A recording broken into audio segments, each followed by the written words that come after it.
Boa noite, caros alunos de Ciências Políticas do curso de Direito da Unibra. Aqui quem fala é sua professora Cândida Bonfim.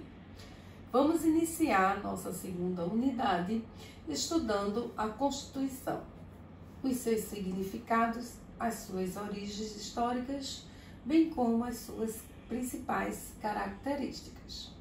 Vamos iniciar agora com o significado da palavra Constituição.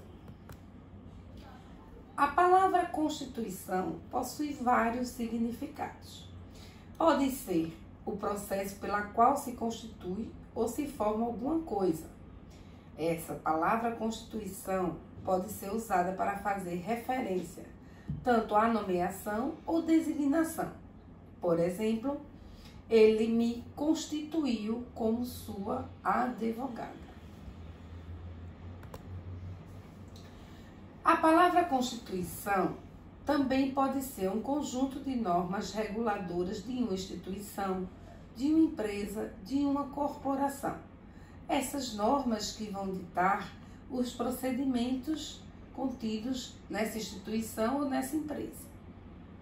A Constituição também pode ser vista como um conjunto de caracteres anatômicos, funcionais, reacionais e psíquicos, hereditários e adquiridos que marcam o indivíduo, como, por exemplo, a constituição física de alguém, o biotipo, se é magro, se é gordo, se é alto, se é baixo.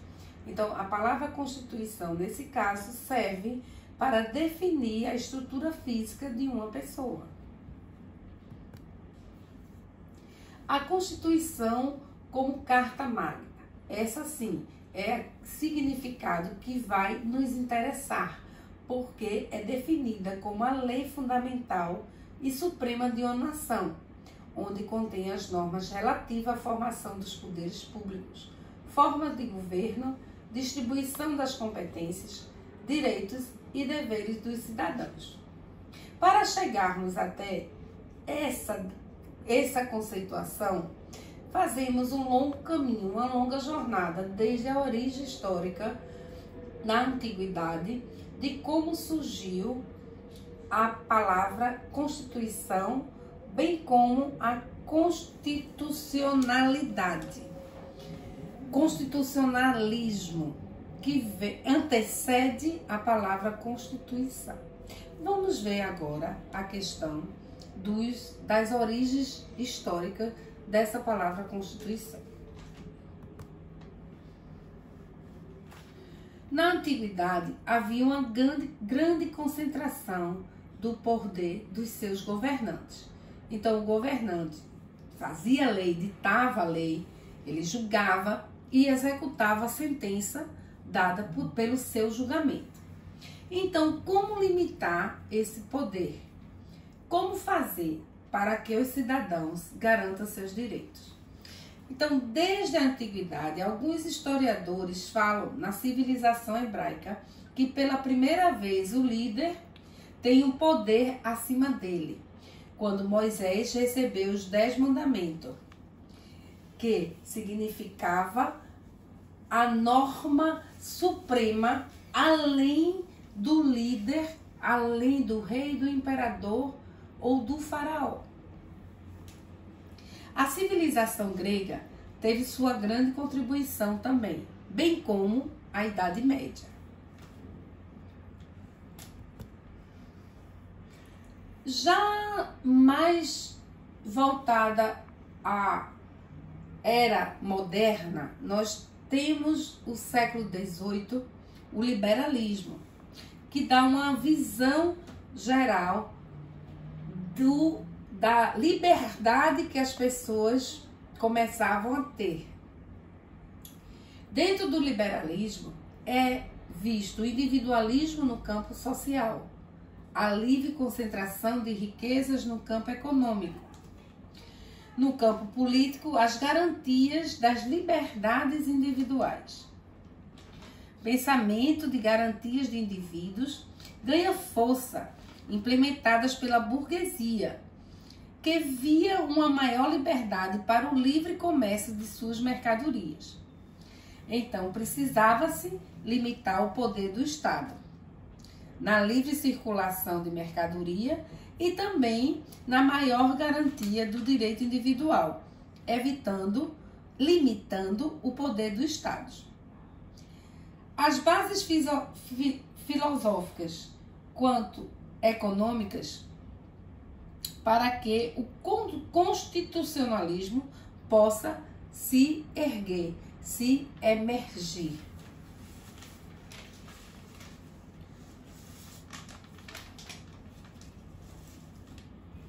Prioridade, então, seria a segurança jurídica. Direito privado, teríamos a codificação. E no direito público, a Constituição, que estaria acima de todos, sustentados por dois grandes pilares: a separação de poderes e a Declaração de Direitos. Temos como marco do constitucionalismo a Inglaterra, que tem o constitucionalismo histórico, os Estados Unidos e a França com o constitucionalismo revolucionário. É a Revolução Francesa que processa a ruptura do absolutismo com a realidade da época. É um movimento de ruptura dos direitos e garantias para iniciar uma nova sociedade.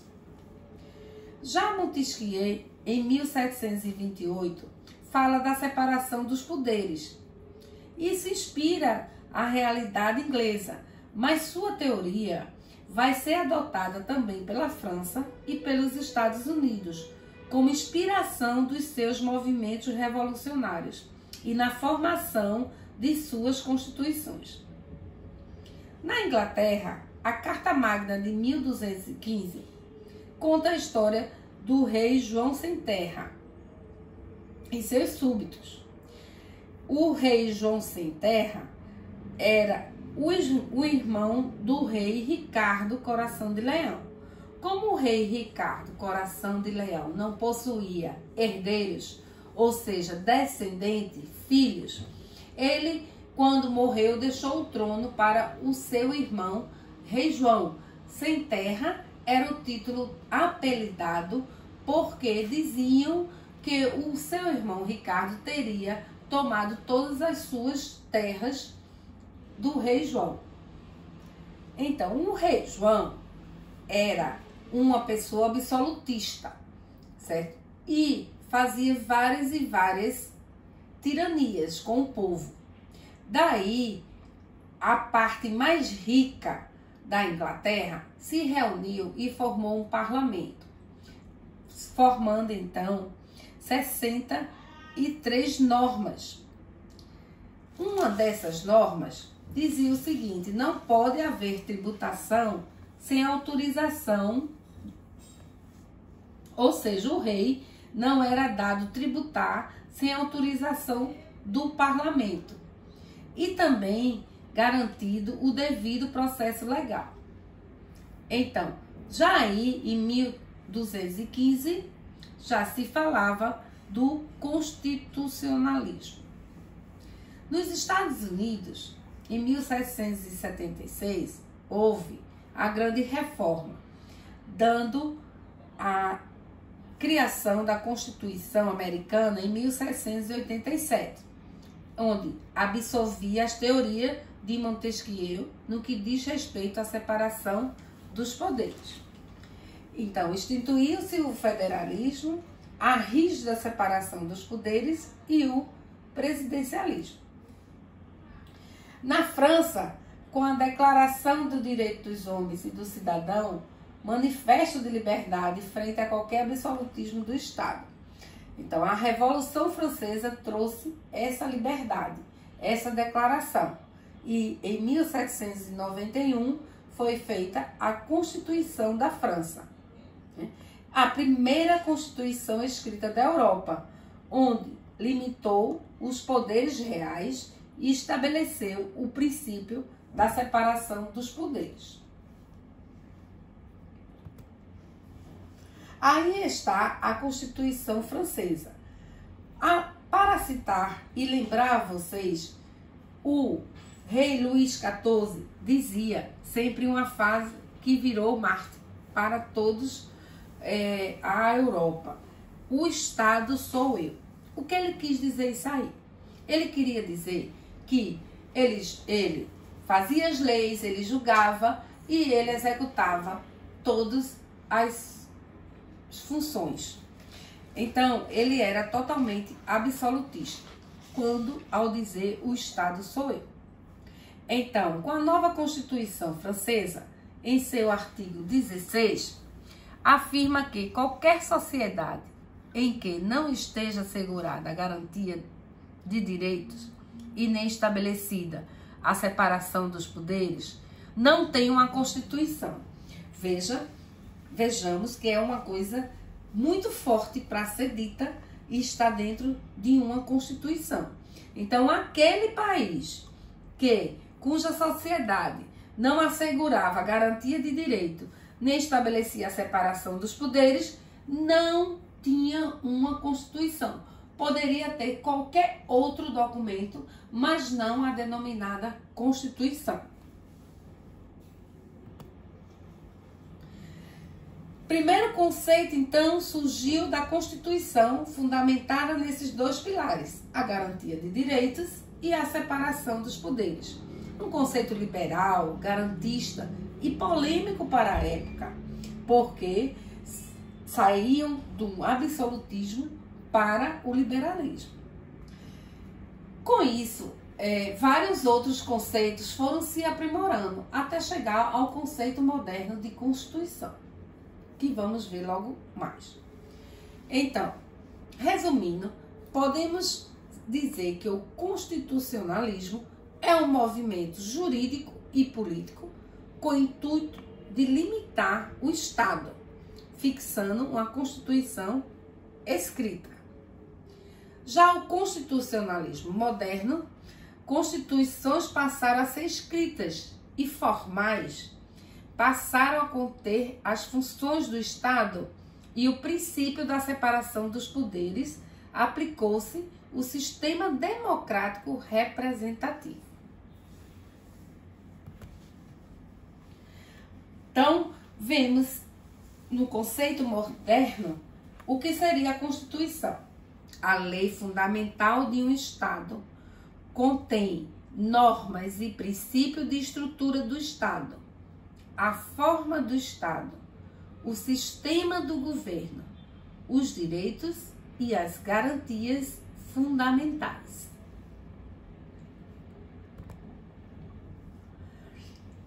Concepções de Constituição. A sociológica, por Ferdinand Lassalle, diria que a soma dos fatores reais de poder e, desse modo, não prevalece o que está escrito, mas sim o próprio poder da sociedade. A concepção política, por Carl Schmitt, diria: decisão política fundamental, estabelece a estrutura do Estado e os direitos fundamentais. Está preocupado em como o Estado vai se estruturar. Isso é uma concepção da Constituição com olhar político, por Carl Schmitt. Concepção da Constituição jurídica, por Hans Kelsen. Norma hipotética fundamental, ou seja, lei suprema. A Constituição deve ter um conjunto de normas. E que normas relativas são essas? Vamos passar a ver. Jurídica, é a concepção jurídica, Hans Kelsen, que diz que a Constituição é uma norma hipotética fundamental, ou seja, a lei suprema. A Constituição deve ter o conjunto de normas relativas a formas de Estado, república ou monarquia, formas de governo, presidencialismo e parlamentarismo, modo de aquisição e exercício do poder, eleição, hereditariedade, escolha pelo próprio parlamento. Então, a eleição, a gente já partiria para a escolha direta ou indireta dos seus governantes. Hereditariedade já seria a sequência de família, né? O rei morre, assume o seu descendente. Na escolha pelo próprio parlamento, há uma espécie de eleição onde o parlamento irá escolher o seu governante, sem a participação do povo. Então, gente, essas primeiras linhas sobre a Constituição, né, vindo do constitucionalismo, que antecede a palavra Constituição, né, vimos o significado da palavra Constituição, a sua origem histórica, né, e agora a concepção de acordo com o olhar, seja ele sociológico, seja ele político, ou seja ele jurídico. Então, ficaremos aqui nesse tema e na próxima aula iremos entrar na classificação e nos tipos de Constituição. Uma boa noite para todos vocês.